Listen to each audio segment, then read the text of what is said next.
Hey guys, it's Helen Hartsmith here again with Kathy. Awesome. You know what it is? It is. It's time for another top 10. Yep. Yay. Hey. So this top 10. Are you ready for this? I'm geeked about this one. I'm a little leery about this one because the title of this one is a little swishy sway, and that's because as pagans we try to be inclusive and not point fingers and generally not be stereotypical. However, this top 10 is a little bit about like the visualization of seeing someone and drawing to a conclusion. Jumping, maybe. Hopping. Okay. It's the top 10. Now stay with me. The top 10 visual ways to maybe identify a pagan. Maybe. Now did you let it marinate? Maybe. Are you with us? You know, I think after we get done, we need to identify what we actually have that would identify us as pagans off this list. I can do that. Okay. All right. All right, let's give her a shot. Sure. I'm going first this time? You're going first okay. this time. So the first thing is Pentacle jewelry. So we're looking at things that somebody's wearing on their person that might identify them as pagan. Maybe. So I think Pentacle jewelry could be a very strong indicator. It could, although some pentacles are more obvious than others. Like this ring that we have is not, it's a pentacle, but it doesn't have the circle.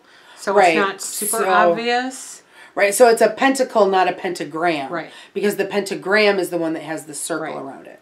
So yeah, but I think that, you know, the pentagram jewelry, that one is a pretty strong one, hence it being number 1 on this list.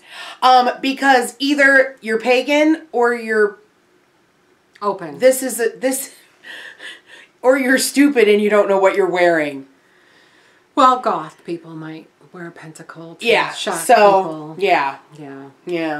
So yes, pentacle jewelry, rings, earrings, necklaces, belt buckles, t-shirts, bracelets, patches. Don't get into the t-shirts. That's coming later. Right. Jewelry. Sorry. Okay. What's next on the list? God or goddess jewelry, and I've actually been identified by this prior. Years ago, I was wearing a goddess necklace and got, that's the goddess symbol. Yes, it is. Yes, so, and to this day and age, there are so many jewelry options out there that you almost kind of have to keep aware of like symbology. Right. To know that like if you see someone depicted on a pendant that doesn't have an eye, and is wearing like a big, broad brimmed hat, it might be Odin. It could be Matt from the Wheel of Time. It could be Matt from the Wheel of Time, but he's not a deity. No, but there is stuff out there with his image on it. Right, but God and Goddess jewelry, that's another kind of strong one that someone is either interested, maybe not a witch specifically, but definitely leaning toward pagan tendencies. Or they're very strong feminist and like goddess depictions. Right. So it's definitely someone that you could probably strike up a conversation with, and it would be safe. Right. To ask about things. This one, so we go from some strong identifiers absolutely, to one that's kind of weak, and we recognize this. However, witches wear a lot of black clothes. You know, I really don't. I do, kind of. I have a few black things, but it's not my primary. I try not to let myself wear too much black. Right. But like staple pieces, like I wear a lot of black. Yoga pants. Yeah, yoga pants. I think yep, I got a black cami on. Yep. Yeah, I think all of my long pants that I wear to work are black. All of them. Except for jeans. I can wear jeans, So yeah. So yeah. Now, and of course, that's not exclusive to witches. There are lots of people that like to wear black, but if you pair that lots of black with, you know, Pentacle jewelry and god and goddess jewelry, then you see we're building a picture here. Right. Okay? Right. Don't judge us. We're just kind of helping somebody out here, okay? We just needed a top 10 in this No. okay? What's next? Next is, well, actually, I think this would have been a stronger indicator pre-Harry Potter. Now, this might identify you as a Harry Potter fan, but a witch hat. And because there's a lot of McGonagall-esque hats out there now. Right. Very true. We both have really nice McGonagall-esque hats. Very nice. But I mean, if somebody's wearing a witch hat on a Thursday in July, that's a pretty good indication, unless you're at Ren. Lots of people at Ren wear that type of hat. Right. But I mean, you know, in general, if you're dropping off your kids in a witch's hat, and the babysitter's got a witch's hat on, probably. Yeah. So strong indicator. Witches hats. They're not just for Halloween anymore. And they're not just for Harry Potter fans. No. Although they help. They help. Right. Ooh, this is one of my favorites. Stone jewelry. So, a moonstone ring, a kunzite necklace, bracelets. The bracelets that have the little beads. The lava beads. Or the little beads, like the 4mm beads. A lot of people will wear those. Oh, right, that are made. They're almost like a mala. Yeah, they're kind of like a mala. They're small beads and they're stretchy. Yeah, they're on elastic. A lot of the girls in our coven wear those. Right. Like daily. Right. So stone jewelry could be a strong indicator. Again, if it's paired with pentacles, and boy, I'm just like painting a picture of my own self, aren't I? You got black pants on. Yeah. So far you're hitting everything. Yeah, I mean, especially like the more stone jewelry, the more likely. Yes. Either that. So if you got 4 bracelets on and they're different stones, plus you got the necklace and the earrings and the bracelets. Yeah. It's a good indicator. It's a good indicator. Yeah. So pagan styled tattoos is another good indicator. Mm-hmm. Maybe a witch's cross. Or a saying that you can read from there. Yeah, those are definite runes. A lot of people use runes. Right, pentagrams. Goddess god symbols. Exactly. Other runes, sigils. Celtic symbols. Definitely. Yep. Ogham script. Tattoo of a guy with one eye and a hat would be a good indicator. Exactly. Right? For sure. Yeah. So tattoos can be a big indicator too. I have Horus, I have Ra. Oh yeah. Yeah, any of those symbols of like protection, like an ankh. Right. Different things like that. Yeah. It's wide variety. I mean, it's not an absolute indicator because people might like Egyptian culture, and have an ankh, but it's a pretty good indicator. Right, especially if it's paired with some of the other things on the list, such as flowy dresses or skirts.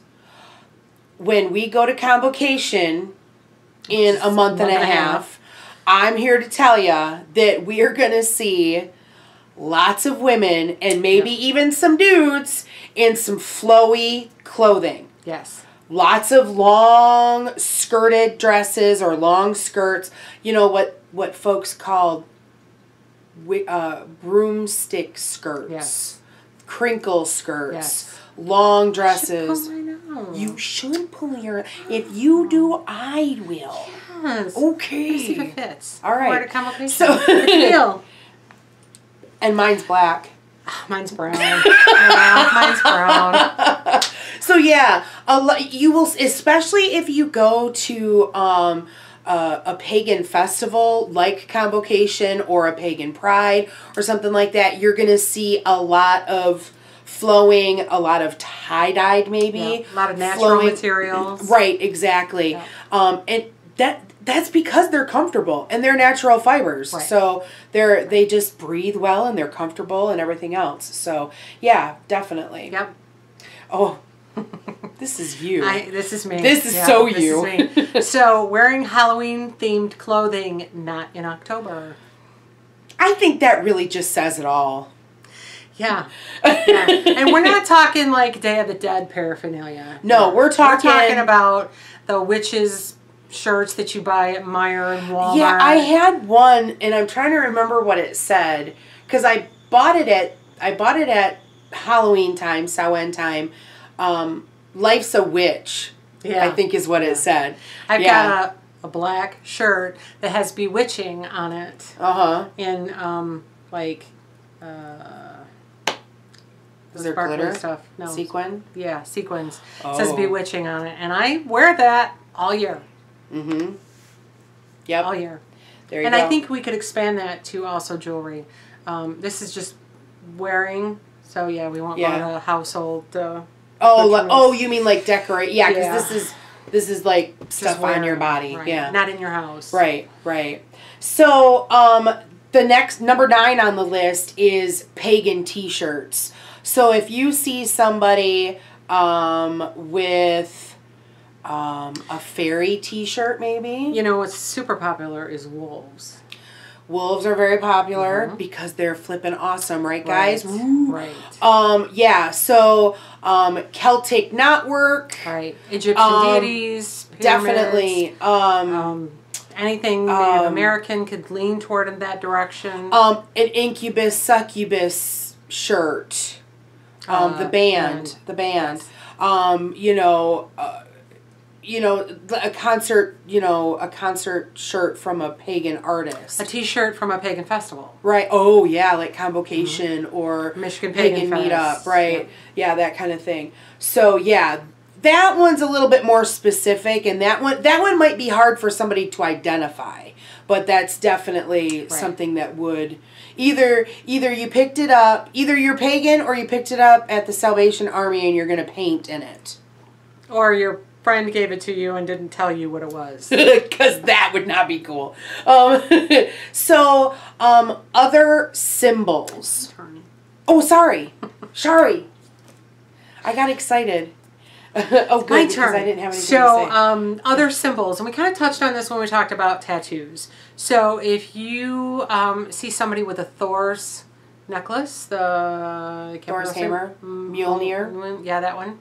Or I have a necklace that is the Eye of Shiva, which is a shell in this spiral design. I wear that a lot. If you see somebody with an Ankh or the Eye of Horus, the Eye of Ra. There's a lot of I murder the name when I try to say it, but there's it's a protection symbol that's round that's from the Norse pantheon. Oh, it starts with an H. So it's got the spokes. Yeah. It has the spokes, and then there's symbols. Yeah, so any type of bind rune or something like that. There are a lot of protective symbols that people will wear or have tattoos or things like that. I think the Thor's hammer is a big one.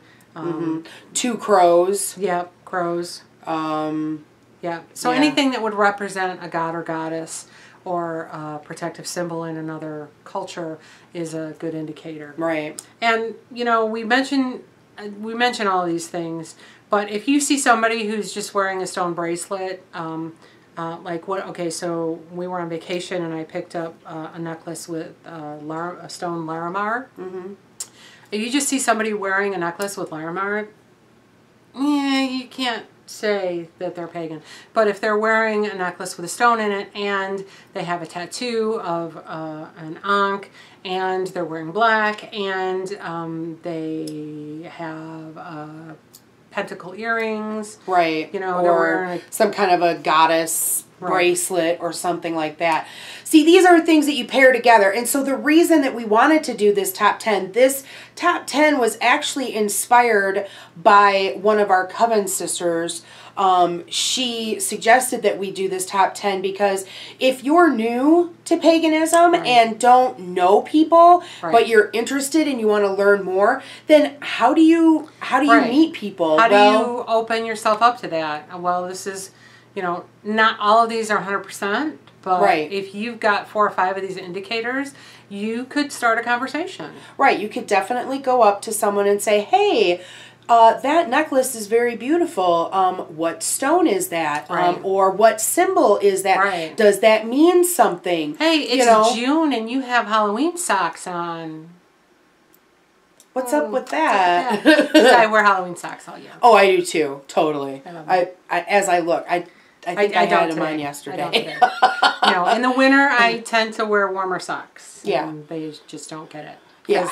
The cheap ones. All right, so what are you wearing that would be an indicator that you are a witch or a pagan? Well, I have not 1 but 2 pentacle rings. I have a huge honking moonstone ring that I'm sure you guys have seen in videos before. I have my double-headed crow ring. That one might be not as noticeable. But I'm also wearing kunzite, a kunzite pendant, and I'm wearing one of Christopher Penzak's symbols. Yeah, and it's for magical power. And tattoo. And I've got my tattoo. I've got black on. I was thinking bracelet, but that's something else. No, that's something else. Yeah, that's what I've got. And I generally have at least the rings on every day. Well, the tattoo doesn't come off. I don't take my rings off. What about you? So I also have a pentacle ring, and I have a, my ring is not just moonstone, but it's also the goddess symbol. The triple goddess. moon. Yeah. And I have a Super 7 necklace on. And I have a black cami on. Wait, my socks are also black. Oh, your socks are black. So yeah. So I think and I think we've been called out. Well, not called. I think that's like maybe not the right word, but we've been talked to. Yeah. So my most recent identification happened at work because we had a new girl 3 months ago or so at work, and she happens to have a friend who is a pagan. She's not, but she looked at my desk and went, "Oh, is that bast? Oh, hey, this looks like something that might be used for, what is the May Day? Oh, you got a lot of stones. Oh, is this a goddess symbol?" Yeah, so she totally. Right. You know, I always say if you don't know I'm pagan, you're not paying attention. Exactly. For sure. That's how I feel too. So these are some ideas. If you have some other ideas, please let us know, because of course we're not inclusive here, and none of these are more than any other. It's just a ballpark, and especially if more than one is prevalent on a person. For sure. Yep. So, all right. So, yeah. Now you got some stuff to look out for if you're out there looking for other pagans that you'd like to try to connect with. So if you use this video to identify somebody who's pagan, let us know, because we're so interested. Yeah. Is this helpful? Yeah. Is this helpful at all? Because this was kind of like on the list of, do we want to do this? Do we need to do this? Can we do this? Should we do this? Yeah. So we're hoping that it's helpful. Let us know. Right. Hopefully we're not giving ammunition to the Christian right. Well, yeah. And we're not trying to be stereotypical or anything like that. But, you know, as pagans ourselves, as we've already pointed out, there are several things that we wear every day. Right. So, I mean, I don't feel like I'm coming at this with, you know, making fun of or, you know, anything like that. These were actual, you know, actual things to help folks out. So if you enjoyed this video or learned something from it, then give it a thumbs up. If you haven't done so already, there's a subscription button somewhere. Hit it. Yep, hit it. Something somewhere. If you haven't done it already. Yep. We already said, you know, to comment. If you have a suggestion for a top 10 and you don't want to comment, you can give us an email at heartofthewitchespath@yahoo.com. There's a link in the description box, along with links to the Facebook page and Instagram pages and my Instagram page. Right, exactly. So look at those links down there. I think that's it. Are you feeling good about yourself? I'm feeling really good about my black cami, my tattoo, my jewelry. Right. Yeah, I feel good. Awesome. All right. Well, that's going to be it for this video then. Thanks for taking the time to watch. Thanks for hanging out with us. And most importantly, thank you for walking the path for a little while with us. Until next time, blessed be.